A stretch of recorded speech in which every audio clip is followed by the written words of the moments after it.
Oke, sekarang kita masuk ke bagian ketiga, yaitu prinsip-prinsip universal dalam membaca ayat-ayat Tuhan. Nah, supaya kita hubungkan dengan bagian yang kedua. Kita kemarin di bagian yang kedua, kita sampai di seperti ini. Ini Max Planck. Max Planck mengatakan bahwa sains, ilmu pengetahuan, tidak dapat memecahkan misteri tertinggi, misteri terbesar dari alam semesta. Mengapa? And that is because, karena pada nanti di analisis terakhir, kita sendiri adalah bagian dari misteri itu. Jadi, ketika kita bisa memecahkan alam semesta, misteri misalkan atom itu bagaimana, kemudian kenapa ada vaksin, bagaimana kita terpecahkan misteri, itu sebenarnya nanti pertanyaan berikutnya, kenapa kok kita bisa memecahkan itu? Jadi nanti kalau kita kemudian memikirkan alam semesta secara mendalam, kita akan sadar bahwa ternyata tuh solusinya ada di dalam diri kita, sesuatu yang sangat aneh ya. Jadi ketika kita kemudian berusaha melihat jagat raya sekecil-kecilnya, alam sekecil-kecilnya, kita akan sampai pada diri kita sendiri. Ketika saya jelaskan, ketika kita sekecil-kecilnya, misalkan seperti ini ya, ketika kita melihat virus, cukup pakai mikroskop. Pakai bakteri pakai mikroskop. Kalau virus, misalkan di corona, kita pakai mikroskop elektron. Jadi bukan pakai cahaya, tapi pakai elektron. Lah, bagaimana kalau kita melihat atom? Kita tidak bisa pakai hanya sekedar pakai tadi alat bantu mata. Yang digunakan adalah alat bantu imajinasi, yaitu matematika. Jadi kita melihat atom itu bukan pakai mikroskop ya. Kita bisa melihat elektron itu bukan pakai mikroskop, itu pakainya apa? Pakai mata batin. Seperti juga kalau kita melihat jarak jauh, berarti kita melihat masa lalu. Kita udah bahas ya, itu kita pakai teropong. Terus pakai teropong. Tapi kalau kita pengen melihat yang paling jauh, sekali lagi kita kemudian pakai imajinasi. Jadi akhirnya kita melihat di dalam diri kita. Jadi misteri-misteri terdalam itu ternyata ada di dalam diri kita. Ini hal yang sangat dasar di titik B dijelaskan bahwa mata batin itu lebih dipercaya, lebih tajam daripada mata kepala kita.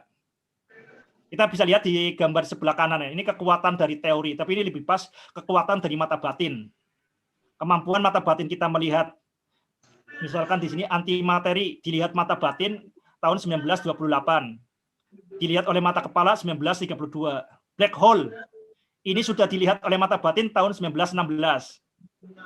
Dilihat kemudian dengan mata kepala dan teknologi 71. Nah, ini boson 1964 dilihat dengan mata batin, dengan mata kepala ini dan sebagainya. Jadi mata batin itu melihat lebih dulu, mata batin itu memandu mata kepala. Ini pentingnya kita itu mata batin itu lebih penting daripada apa yang ada di dunia. Jadi yang kita bisa lihat di mata kepala itu sebenarnya adalah tipuan-tipuan. Untuk bisa mengusir tipuan-tipuan, kita harus merujuk pada diri kita, pada mata batin. Jadi sebenarnya ini banyak juga pertanyaan konyol ya, bagaimana cara menghitung masa matahari, bagaimana bisa menghitung jarak bumi ke matahari, ngukurnya bagaimana?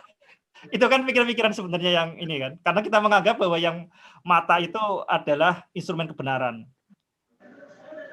Mata kepala kita tuh sebagai instrumen kebenaran. Oke, kita bisa lihat di sini. Nah, bagaimana mata batin kita itu bekerja? Bagaimana dengan mata batin kita bisa tahu bahwa jagat raya itu bermula 14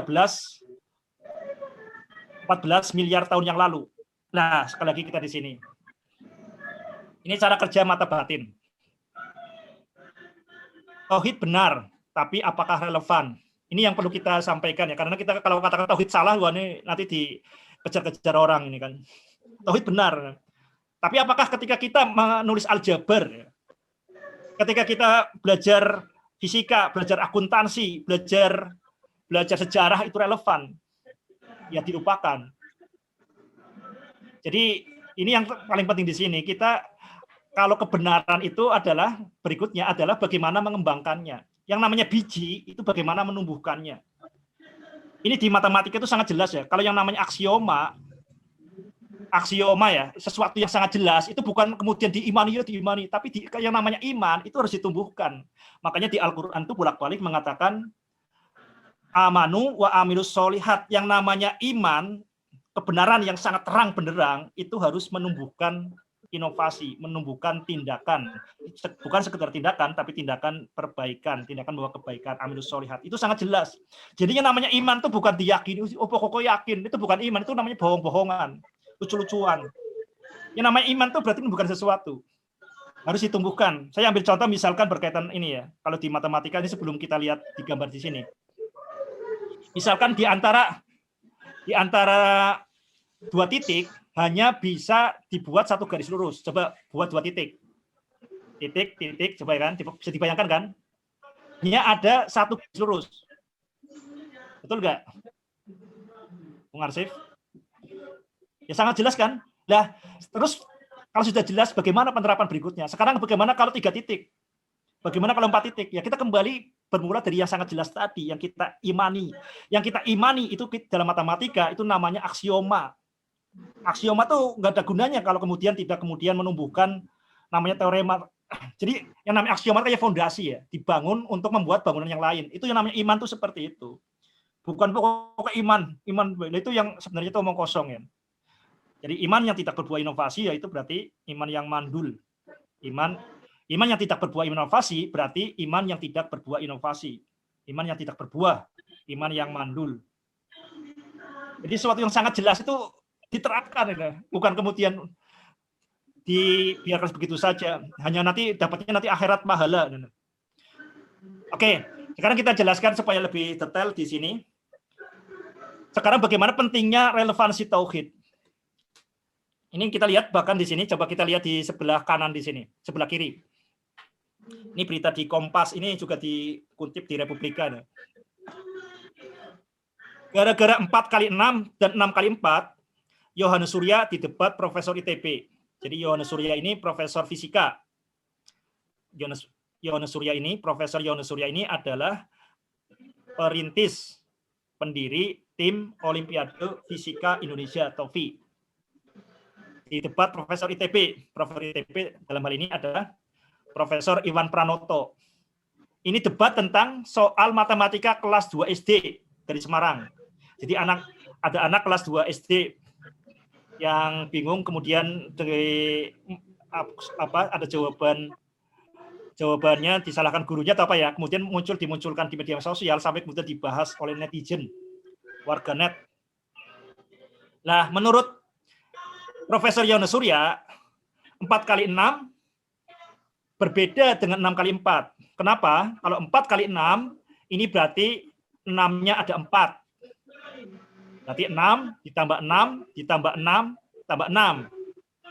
Sedangkan kalau 6x4, ini 4-nya ada 6. Ini pakai matematika nggak apa-apa ya, ini matematika SD. 6x4, ini berarti 6-nya ada 4. 4-nya ada 6. 4 ditambah 4 ditambah 4 ditambah 4 ditambah 4 ditambah 4. Berarti 4x6 dan 6x4 ya beda. Biasanya kemudian dihubungkan seperti kalau orang minum obat. Kalau minum obat 3x1 dengan 1x3 itu beda. Kalau 3x1 berarti diminumnya 3 kali, masing-masing 1 tablet. Kalau 1x3 diminumnya 1 kali, tapi langsung 3 tablet. Jadi 4x6 dan 6x4 itu berbeda. Ini menurut Profesor Fisika, Profesor Yohanes Surya. Nah, tapi apa kata Profesor ITB? Nggak seperti itu matematika. Matematika itu nggak berkaitan dengan realitas. Ini hal yang sering tidak lupa. Matematika itu berkaitan dengan realitas ya. Kalau satu kursi itu ada. Coba satu kursi satu gelas. Ini saya ini satu gelas. Ini satu gelas. Tapi yang namanya satu itu mah satu. Yang kita tulis satu itu bukan satu, itu kan simbol satu. Satu itu realitasnya bukan realitas fisik. Matematika itu nggak berkaitan dengan realitas fisik seperti itu. Walaupun bisa diterapkan ke realitas fisik, tapi matematika itu punya dunia lain. Bukan dunia fisika. Jadi 4x6 ya sama dengan 6x4. Itu matematika seperti itu. itu sifat komutatif. Coba kita lihat di sini ya. Oke, ini pentingnya kita kemudian tauhid itu menjadi sangat relevan di sini. Coba kita lihat ini yang saya tulis di sini ada ini misalkan dari Pak Taufik Hidayat ini. Ini dosen di UPS, Universitas Pancasila Tegal. Lihat proses apa hasil. Oh, berarti kalau proses berarti beda ya. Kalau hasil sama. Egi von Wera ini teman di ITB, fisika ITB kalau nggak salah. Jelas beda. Oh, yang nulis angka 4 dulu dan yang satu angka 6 dulu. Oke, Egi von Wera. Safrizal Harun, ini kayaknya juga dosen alumni ITB kan. Nalar kerjanya nalarnya kerja, kalau pertanyaan adalah apa persamaan dan perbedaan 4 kali 6 dan 6 kali 4. Oke, coba kalian diajarin di sekolah gimana? 4 kali 6 dengan 6 kali 4 sama atau beda?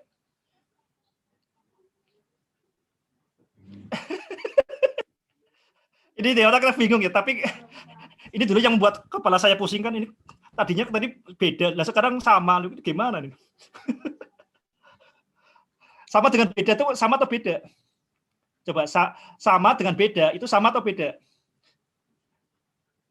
Sama berbeda dengan beda atau sama dengan beda? Beda, Ustaz. Kalau beda dengan sama itu kan saling tolak belakang kan? Kalau tidak sama berarti beda. Kalau tidak beda berarti sama. Lah, nggak mungkin sesuatu itu kemudian dia itu sama sekaligus beda. Nah, ini gimana?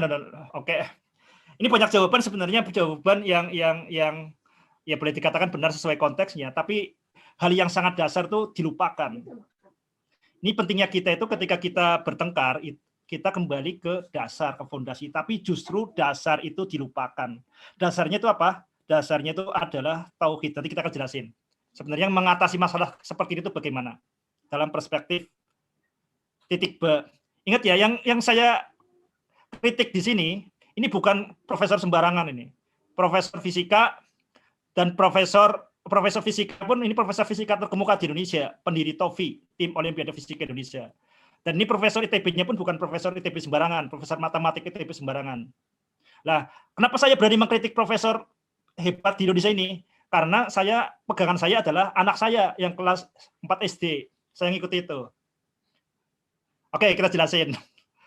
Nah, ini bagaimana kerancuan akhirnya profesor sampai berdebat karena melupakan tauhid. Nah, nanti ini betul-betul sampai ke ini Profesor Iwan Pranoto dan Profesor Yon Surya. Ini kalau Profesor Iwan Pranoto teman Facebook. Ya. Coba kita lihat di sini. Nah, ini hati-hatinya di sini. Ini sekolah itu tempatnya kebohongan dan kesesatan di ini ya, ditanamkan ya, diulang-ulang terus akhirnya kesesatan itu menjadi kebenaran. Ini saya tersadar dengan ini kutipannya dari ini ya. Ini namanya Joseph Goebbels. Ini adalah menteri propaganda Hitler. Tahu Hitler ya, yang kumisnya satu di tengah. Nah, ini jadi Hitler itu sebenarnya dia tuh ini humoris, makanya kumisnya di tengah itu kan biar lucu sebenarnya. Nah, ini menteri propagandanya dia bilang kebohongan yang diucapkan, kebohongan yang hanya disampaikan satu kali ya, yang diucapkan satu kali dia akan menjadi kebohongan, sebuah kebohongan. Jadi kebohongan yang hanya sekali dia akan menjadi sebuah kebohongan. Tapi kebohongan, sebuah kebohongan yang diulang-ulang 1000 kali itu menjadi kebenaran. Ini hal yang sangat dasar ya. Kita ilusi yang berulang-ulang itu menjadi semacam kebenaran. Kita menganggap misalkan batu jatuh ke bawah, maka kita kemudian beranggapan bahwa batu itu selalu jatuh ke bawah. Ini yang terjadi seperti itu. Nah, kita 1 ditambah 1 sama dengan 2 itu adalah kesesatan yang sangat nyata. Nah, ini mudah-mudahan inspirasi malam gak usah ragu ya, tapi kayaknya ragu ya. Bahwa 1 tambah 1 sama dengan 2 ini kesesatan yang sangat nyata. Tapi karena diulang-ulang terus ya, diulang-ulang terus, maka seolah-olah jadi kebenaran. Bahkan kita jadi aneh dengan yang benar. Jadi yang dengan kesesatan kita menjadi terbiasa, akhirnya menjadi nyaman dengan diri kita. Diri kita menjadi bagian dari kesesatan itu. Sampai ketika saya mengatakan di Facebook, 1 ditambah 1 sama dengan 2 itu sesat dan menyesatkan, banyak orang yang protes, ini maksudnya gimana? Maksudnya gimana? Jangan ngomong yang rumit-rumit, itu terlalu rumit. Saya heran ketika kemudian mengatakan itu bahwa 1 ditambah 1 sama dengan 2 adalah kesesatan yang nyata, itu banyak orang yang gagal paham, yang susah memahami.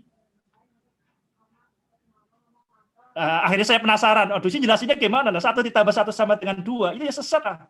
1 ditambah 1 dengan 2 ya jelas beda kan. Beda, didengar beda, ditulis beda, samanya gimana? Itu kan kesesatan yang sangat nyata. Tapi karena berulang-ulang seperti itu, kesesatan yang sangat nyata pun kita nggak peka.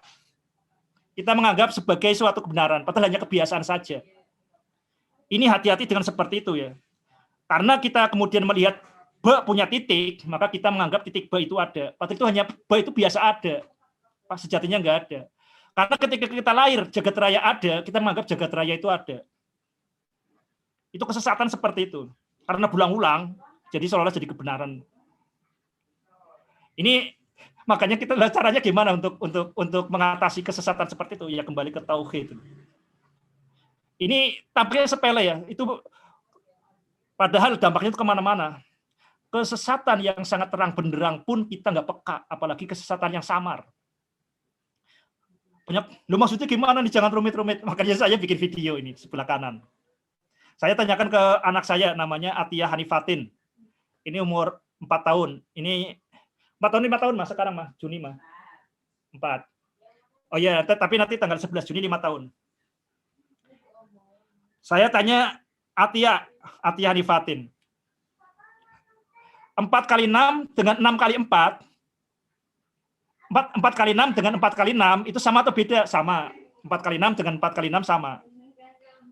Kalau 4 kali 6 dengan 6 kali 4 beda.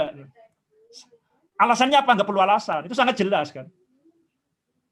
Nah, ini saya kemudian tambah yakin dan berani kemudian menyatakan tadi ya, ini kekacauan nalar dari Profesor Yones Surya maupun Profesor Iwan Pranoto. Ini mudah-mudahan dengar ya. Karena saya pegangannya tuh anak bayi ini. Ini rujukan saya di sini. Anak kecil umur 4 tahun ini sudah bisa membedakan bahwa 4 kali 6 sama dengan 4 kali 6. 4 kali 6 berbeda dengan 4 kali 6. Sangat jelas kan? Dan nggak perlu alasan. Ini seolah sama dengan Yones Surya, tapi beda. Kalau Yones Surya itu perlu alasan.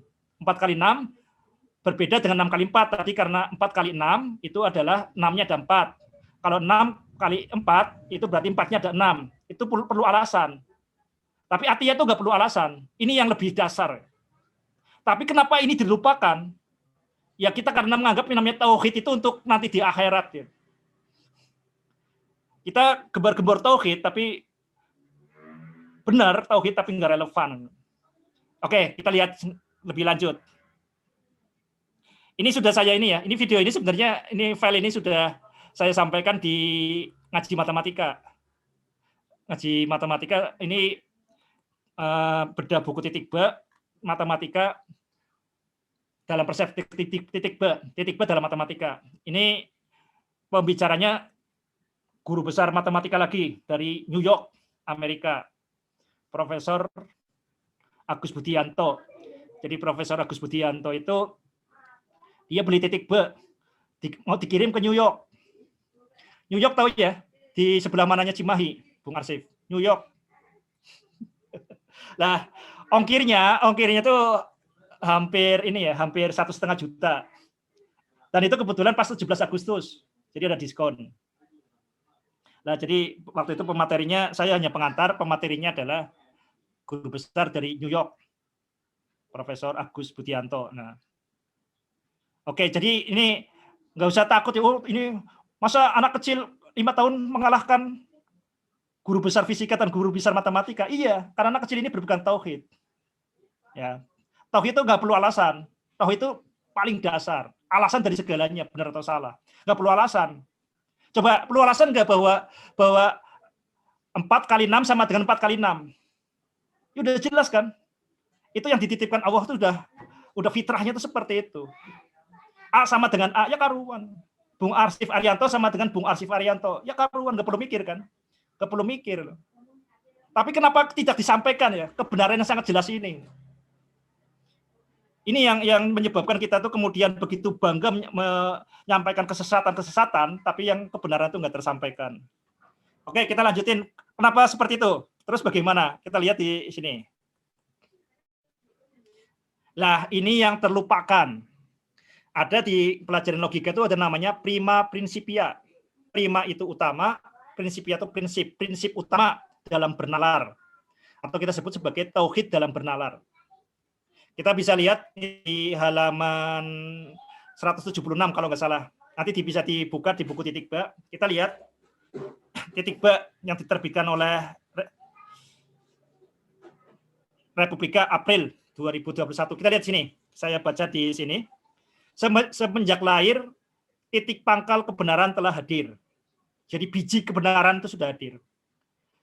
Prinsip tauhid mengajarkan kemustahilan adanya kontradiksi di antara semua prinsip-prinsip yang benar. Hal itu merupakan inti prima principia yang disebut dengan prinsip non-kontradiksi. Lebih rinci lagi, prima principia terdiri dari 3 prinsip. Prinsip identitas, konun datia, dan prinsip non-kontradiksi, konun datia, serta keadaan batas, konun imtina. Oke, ini terlalu kurang jelas, kita coba pakai contoh. Bil misal yatatihul makol. Dengan contoh kita akan lebih jelas. Coba kita lihat di sebelah kanan. Cara kerjanya prima principia. Saya akan jelasin dengan 2. Ini sebenarnya prinsip ini 3 pun sebenarnya 1 ya. Coba. Prinsip identitas. A sama dengan A. Kebenaran itu sangat jelas seperti itu ya. La ikroha fiddin. Tidak ada paksaan dalam sistem yang benar. Mungkin kita bisa menjelaskan, tapi bukan memaksakan. Kenapa? Ya karena setiap orang itu sudah tahu prinsip tauhid ini. Yang kedua, coba prinsip non kontradiksi. A tidak sama dengan bukan A. Ini kan hanya penjelasan ini kan. Ini hanya menjelaskan yang nomor 1 ini kan. Ini sebenarnya 1 prinsip ya. Sebenarnya ilmu apapun itu hanya ini saja. Ilmu yang dititipkan Allah hanya ini saja. Rumus sejuta rumus pun itu intinya hanya A sama dengan A. Kalau yang tidak sesuai dengan prinsip tauhid bahwa kebenaran itu tunggal, itu ya berarti sesat. Kita lihat sini. Sekarang kita coba ke studi kasus antara Profesor Yono Surya dengan Profesor Iwan Pranoto.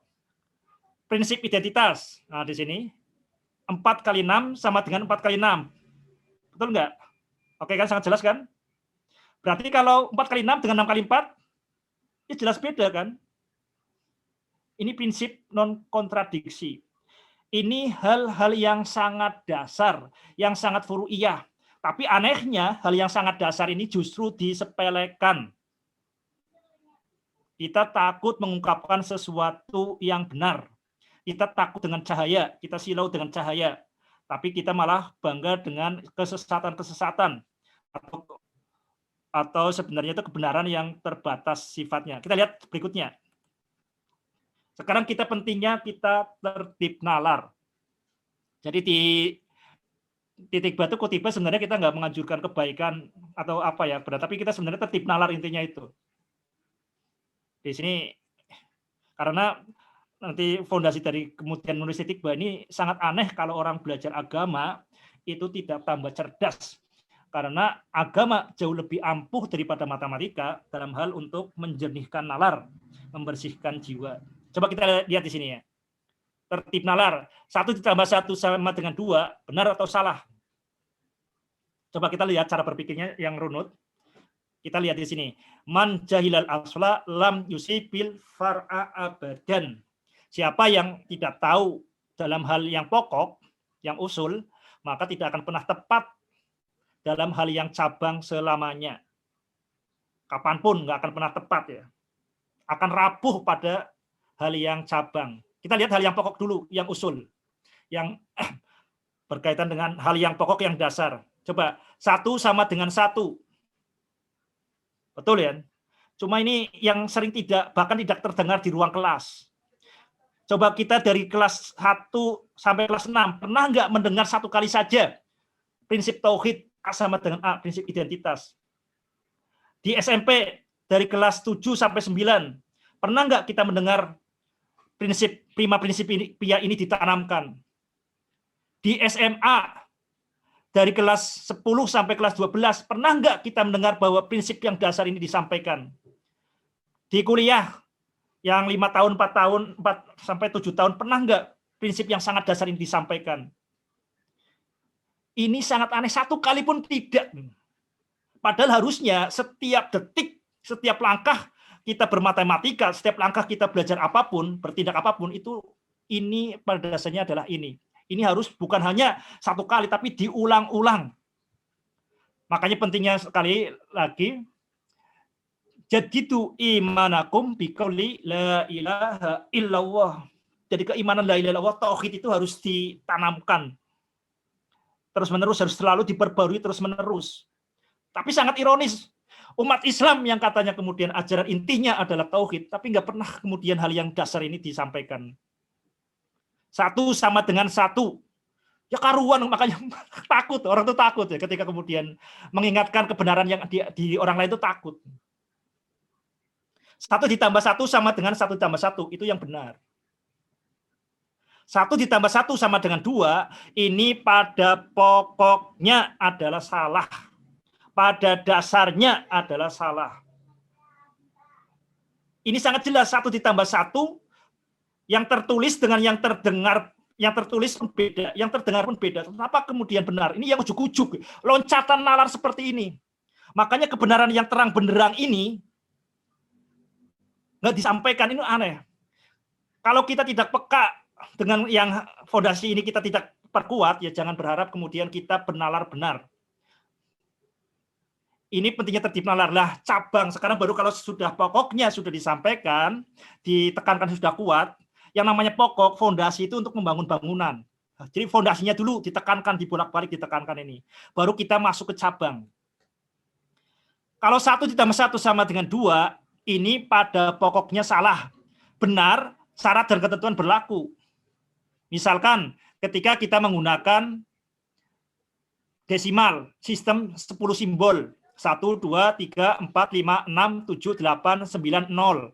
Itu yang kita gunakan itu kemudian 10 simbol itu. Atau yang kita gunakan adalah skalar.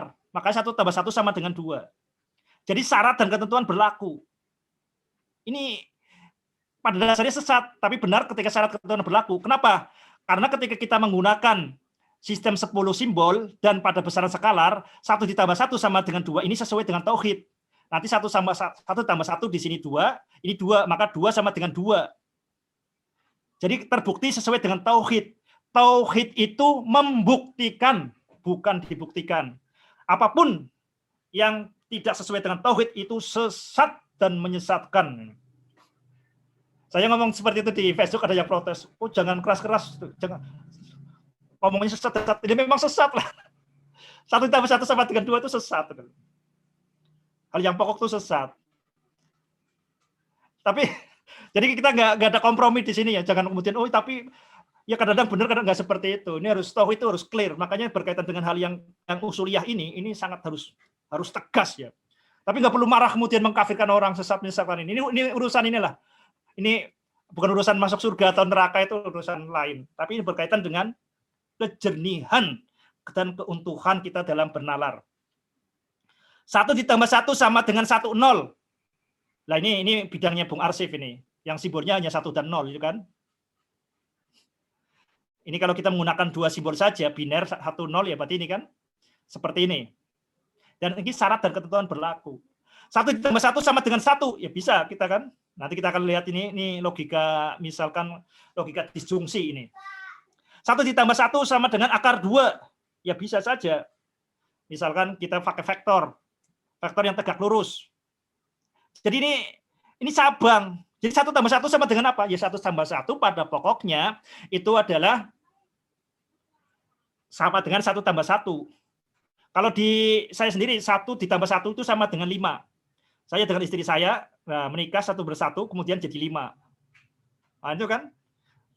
Jadi ini yang cabang ini bisa ribuan cabang ya ini ya. Tapi yang pokok yang ditanamkan. Tapi yang aneh di sekolah itu jadi sarang pengerusakan tauhid secara terstruktur, sistematis, dan masif. Karena kita takut mengucapkan sesuatu yang sangat jelas. Akibatnya, belajar ilmu itu hanya menghafal istilah-istilah. semrawut otaknya jadi aneh. Ini hal yang sangat dasar dan mudah-mudahan kita nggak malu untuk mengungkapkan sesuatu yang sangat terang benderang. Kebenaran adalah satu, ia identik dengan dirinya sendiri ya. Jadi yang pokok ini ditekankan ya, bijinya itu satu. Kalau mau cabang ini ya, bijinya tadi ya, A sama dengan A, B sama dengan B, 1 tambah 1 sama dengan 1, ini bijinya. Biji itu tauhid. Kalau mau pakai cabang 1, cabang 2, cabang 3, cabang 4, itu nanti fondasi ditekankan dulu, ditanamkan dulu. Man jahilal asla lam yusipil far'a abadan. Oke, sekarang kita lanjut bisa ini ya, dipahami mudah-mudahan jangan sampai kita ini jangan sampai yang sekolah-sekolah Islam bawahnya Islam tapi kemudian pengrusakan tauhid secara sistematis ya, karena mengajarkan kesesatan yang terang benderang, yaitu 1 tambah 1 sama dengan 2. Ini bukan sepele ya, bukan hal yang sepele. Kalau kita nggak peka dengan kesesatan yang terang benderang, jangan berharap kita peka dengan kesesatan yang tersamar. Jadi menyebabkan kita jadi pikiran aneh, kemudian kita nggak kreatif, nggak bisa membuat sesuatu, otaknya sudah nggak beres. Kenapa kemudian kayak Isaac Newton bisa ngotak-atik huruf kok sampai kemudian bisa menghitung jarak bumi matahari, bisa menghitung massa beratnya matahari, itu karena konsisten dengan tauhid ya, penanaman tauhid seperti itu. Ini hal yang sangat dasar ya, mudah-mudahan kita umat Islam tuh yang secara lugas inti ajarannya disebut sebagai tauhid, jangan malu dan jangan ikut-ikutan kemudian kita ngikuti yang lain. Nah, ini yang perlu mudah-mudahan jadi kesadaran kita bersama. Coba lihat ini, tauhid itu menggemari bukan menghindari kepastian kejelasan. Nah, ini contohnya ini ya di kelasnya Bung Arsifti ini. Coba ini 1 ditambah 1 sama dengan berapa? 1. Nah, ini anak-anak ini gurunya senang, dosennya. 1 ditambah 0 sama dengan berapa? 1. Wah. Nah, ini kan. Nah, sekarang di sini. 1 tambah 1 sama dengan berapa? 2. Wah, gurunya ngamuk kok. Ini bubar. 1 ditambah 1 kok sama dengan 2. Ini akibat kesesatan ya. Akibatnya menjawab anak 1 tambah 1 sama dengan 2. Ngamuk. Nah, ini kan lagi belajar yang namanya ini simbol logika di sini. Ini hanya ada on off. Benar salah, logika seperti itu benar salah. Ini ada 2 ini dari mana? Kita hanya menggunakan 2 simbol 0 1. Ini 2 dari mana? Tapi kesesatan yang nggak disadari itu menyebabkan kita jadi aneh di hal-hal yang lainnya. Jadi tauhid itu bukan sekedar relevan ya, setiap detik kita nulis matematika, setiap langkahnya, setiap itu kita adalah tauhid. Jadi yang namanya matematika, yang namanya fisika atau apapun itu hanya detail operasional tauhid. Jadi tauhid itu bukan hanya di dekat kuburan atau ketika di tahlilan atau tapi tauhid itu di matematika, di fisika, kita berbisnis dan apapun itu adalah tauhid. Nah, coba sekarang kita ini periksa apakah sesuai dengan tauhid. 14 kali 27 sama dengan 1 kilogram.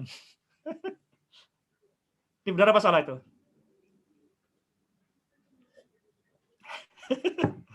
Benar, okay. Ustaz itu. Oke ya.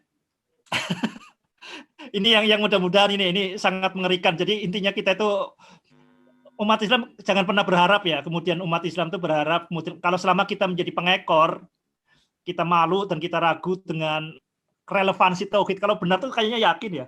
Yakin tauhid betul ya. Tapi di mana maksudnya ini? Yang masalahnya kan terus manfaatnya apa bagi amilus solihat? Keimanan itu. Oke, kita lanjut sekarang di berikutnya. Sekarang coba kita tekankan supaya ada hal yang konkret. Ini saya ambil contoh soal di kelas 3 SMP. Ini mudah-mudahan teman-teman yang ini walaupun matematika nggak alergi lah. Ini SMP. Tidak ada pemaksaan dalam bermatematika. Tidak ada pemaksaan dalam beragama. Tidak ada pemaksaan dalam sistem yang benar. La ikroha fiddin. Tidak ada pemaksaan dalam sistem yang benar. Kenapa? Ya kebenaran itu kayak gitu tuh sangat jelas ya. Kalau ada yang A sama dengan A, masa A sama dengan A, itu yang aneh. Gak ada pemaksaan seperti itu. Dan jangan dikira itu adalah karunia yang kecil ya. Itu karunia terbesar dari Allah Subhanahu wa taala, itu adalah tauhid. Nah, kemampuannya berikutnya adalah bagaimana kita itu menumbuhkan tauhid itu. Oke, kita lihat di sini. Coba kita akan penerapannya tauhid supaya dalam setiap langkah itu kita bertauhid. Sederhanakan 6 dibagi akar 3. Ini banyak terjadi di sekolah itu ini ya. Jadi orang bermatematika itu hanya mengikuti aturan karena menganggap yang namanya kebenaran itu dari luar. Itu adalah asumsi yang sesat dan menyesatkan. Yang namanya tauhid itu karunia terbesar bagi setiap manusia. La dina liman la aklalahu, tidak ada agama bagi orang yang nalarnya tidak waras. Jadi agama itu sebenarnya itu hanya untuk orang-orang yang nalarnya waras. A sama dengan A, ya nggak ada orang yang, ya saya nggak tahu ya, tapi ada nggak mungkin yang di sini yang meragukan A sama dengan A? Maksud A sama dengan A? Coba saya cek kewarasannya, coba dipertanyakan ke diri sendiri, apakah A sama dengan A? Coba ambil waktu, nanti kita, karena hanya itu aja, ilmu serumit apapun tuh hanya itu ya, A sama dengan A. Yang lain itu hanya detail operasionalnya itu.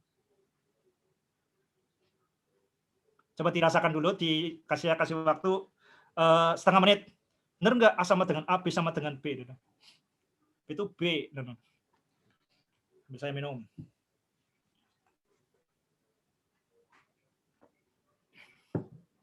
Nah, kita lihat seperti ini ya. Saya dulu yang jadi aneh kan seperti ini. Saya waktu di ITB itu belajar statika. Statika itu bukunya tebel, tapi rumusnya hanya satu. Apa sih? Rumusnya itu hukum 1 Newton. Benda kalau tidak diapa-apakan, maka tidak akan apa-apa. Coba Bung Arsy, benar nggak? Kalau benda tidak diapa-apakan, maka tidak apa-apa. Iya, Ustaz. Yakin? Iya, karena nggak diapa-apakan, Ustaz. Nah, kalau kita yakin itu betul, terus detail operasionalnya bagaimana?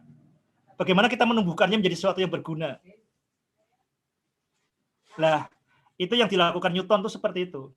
Benda kalau tidak diapa-apakan, berarti benda tidak akan apa-apa. Itu hukum 1 Newton. Nah, kalau benda hukum 2 Newton untuk menjelaskan hukum 1, kalau benda diapa-apakan, maka benda akan apa-apa. Betul nggak? Kayak gitu ya. Nah, kalau sudah sangat jelas, terus manfaatnya apa gitu loh. Yang namanya iman tuh seperti itu, sangat jelas, sangat gamblang, terus so what gitu kan. Nah, itu buku tebel banget. Statika itu hanya menjelaskan itu. Benda kalau tidak diapa-apakan, maka tidak apa-apa. Itu tebel banget. Dan karena penerapannya konsisten dengan tauhid, maka kemudian kita bisa membuat gedung pencakar langit, menara Dubai, bisa membuat jembatan, bisa membuat tower, bisa membuat tiang pancang di tengah laut. Itu penerapan itu. Penerapan secara konsisten. Jadi benda kalau tidak diapa-apakan, maka tidak apa-apa. Itu terapannya bisa tinggi, bisa ini ya, bukunya bertebal banget, 1 meter juga cukup untuk menjelaskan itu. Nah, A sama dengan A, tauhid itu kalau dijabarkan ya itu laukanal bahru midadal kalimati robbi, tidak akan cukup seandainya lautan ini digunakan untuk menjelaskan bahwa A sama dengan A, menjabarkannya itu. Jadi kita yang paling penting, yang paling ditekankan di sini, jangan malu dengan kebenaran. Kalau kita kemudian begitu bangga mengajarkan kesesatan, 1 ditambah 1 sama dengan 2, ya mudah-mudahan mulai bertobat lah. Kita yang pertama itu harus ditekankan dulu yang benar dulu. Kalau 1 tambah 1 sama dengan 2 itu syarat dan ketentuan berlaku. Oke, kita coba diterapkan ke sini. Kembali ke laptop. Kita lihat di sini. 6 dibagi akar 3. Persiapan, kita tanyakan ke diri sendiri, karena ilmu itu sudah ada di dalam diri kita. Dan yang namanya ucapan itu sebenarnya kan nggak ada maknanya. Coba, kalau di Arab Saudi itu ada kurma nggak, Bung Arsif? Ada kurma nggak di Arab Saudi? Kurma? Ada, Ustaz. Yakin? Tapi tanya Arab Saudi, kurma. Tahu nggak orang Arab Saudi? Nggak. Kurma kan bahasa kita kan ya? Bahasa Indonesia kan? Ya, maksudnya seperti itu. Ya, jadi yang namanya kata-kata itu nggak punya makna kan? Kita yang beri makna. Oke, kita yang perlu disadari ya. Jadi supaya kita tidak, yang namanya simbol, jangan malah kita disembah. Simbol itu digunakan untuk dilampaui. bukan untuk kemudian mengekang diri kita. Oke, persiapan. Apa yang dimaksud dengan perintah sederhanakan? Nah ini, seringkali kita itu sederhanakan itu maksudnya apa? Sederhanakan 6 dibagi akar 3. Sederhanakan itu apa, Bung Arsif? Diperjelas, Ustadz. Perjelas itu apa? Agar lebih mudah disebutkan. Agar lebih mudah disebutkan maksudnya apa?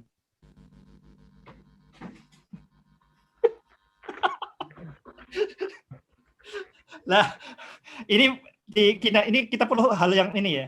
Makanya sebenarnya kita kemudian setelah titik batu saya membuat matematika titik. Yang namanya sederhana itu bisa kita terima dalam 2 titik.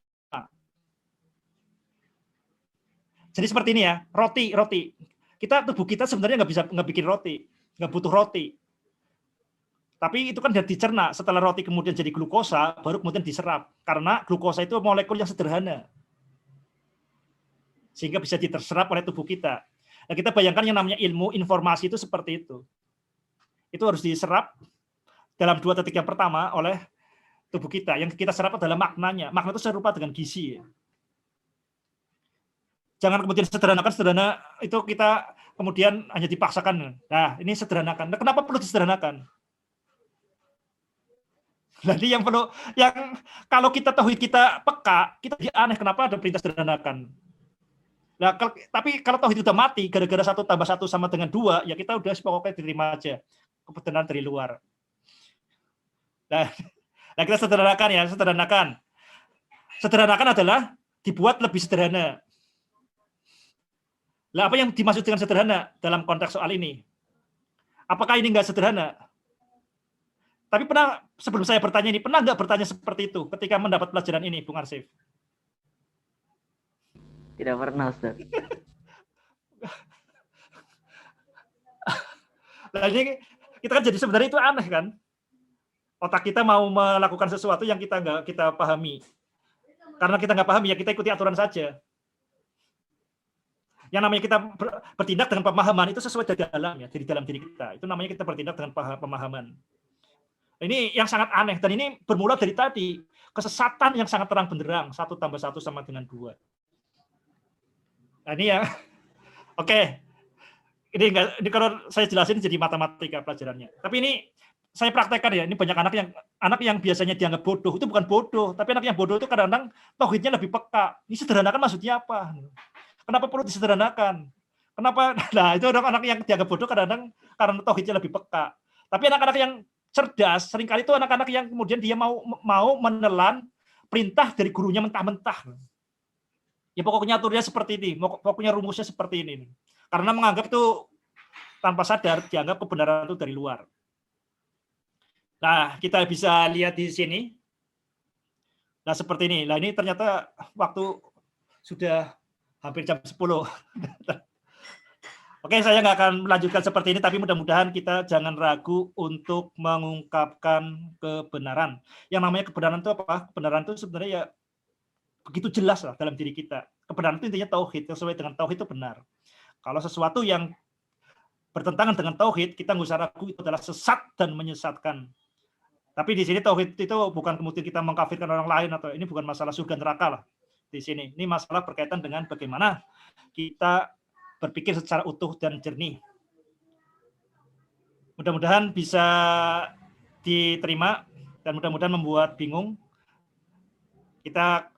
Saya tutup dulu untuk paparannya. Ya ayyuhalladzina amanu taqullaha wa qulu qawlan sadida yuslih lakum a'malakum wa yaghfir lakum dzunubakum wa may yuti'illah wa rasulahu faqad faza fawzan 'azima.